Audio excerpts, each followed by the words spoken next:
बच्चों, पिछली कक्षा में हमने जाना था कि गौरैयों को भगाने के लिए पिताजी सारे दरवाजे एक दिन बंद रखने का आदेश देते हैं। अब आगे देखते हैं कि क्या होता है। फिर से घर में चींची की आवाज़ सुनाई देती है और माँ हंसने लगती है। दोनों गौरैया अपने घोंसले में थी। अब की बार वे दरवाजे के नीचे से आ गई थी। पिताजी को गुस्सा आ जाता है। दरवाजे के नीचे वे कपड़े डाल देते हैं और चिड़िया बाहर निकल जाती है। फिर से वे घर के अंदर आती हैं। अब की बार रोशनदान से आती हैं, जहाँ से उसका एक शीशा मतलब मिरर टूट गया था। माँ कहती है, अब तो इन्होंने अंडे दे दिए हैं, अब ये नहीं जाएंगी।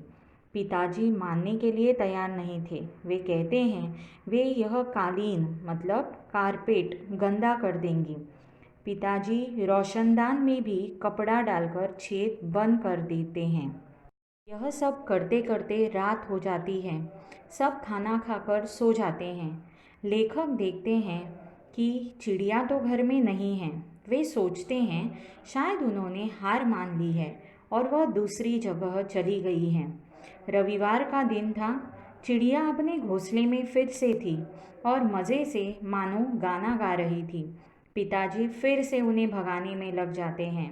दिन में वे घर से बाहर रहने लगती हैं और रात को न जाने कहाँ से घर में फिर से पहुँच जाती हैं। पिताजी इससे बहुत परेशान हो जाते हैं, लेकिन वे हार मानने वाले नहीं थे। लेकिन उनका भी पेशेंस मतलब उनकी सहनशीलता खत्म हो गई थी। एक आखिरी उपाय पिताजी सोचते हैं और वे सोचते हैं चिड़ियों का घोंसला ही तोड़कर बाहर फेंक दिया जाए। पिताजी स्टूल पर खड़े होकर घोंसला तोड़ने लगे और कहने लगे, अगर किसी को सचमुच बाहर निकालना हो तो उसका घर तोड़ देना चाहिए। जैसे ही पिताजी लाठी से घोंसला निकालने लगे, उससे तिनके सूखी घास नीचे गिरने लगी।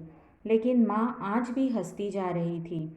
लेखक ने देखा कि दोनों गौरैया बाहर चुपचाप दीवार पर बैठी हैं और घबराई हुई हैं। पिताजी जैसे लाठी घुमा रहे थे, सारे तिनके लाठी के साथ लिपटते जा रहे थे।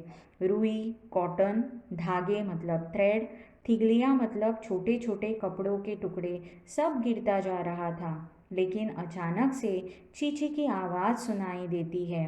पिताजी के हाथ रुक जाते हैं। आवाज़ घोंसले के अंदर से आ रही थी, लेकिन दोनों गौरैया तो बाहर बैठी हुई थी। फिर आवाज़ आई। नन्ही गौरैया सिर निकालकर देख रही थी। वह ची ची कर खुद के बारे में बता रही थी, अपने माँ बाप के बारे में पूछ रही थी। पिताजी स्टूल से नीचे उतर जाते हैं, लाठी को एक तरफ रख देते हैं और कुर्सी पर चुपचाप बैठ जाते हैं। माँ सारे दरवाजे खोल देती है। बाहर बैठी गौरैया घर के अंदर आती हैं और अपने नन्हे बच्चों के पास पहुंचकर खाने के दाने दे देती है। सभी उनकी ओर देख रहे थे। घर में फिर शोर होने लगता है, लेकिन पिताजी गुस्सा नहीं हो रहे थे बल्कि हंस रहे थे।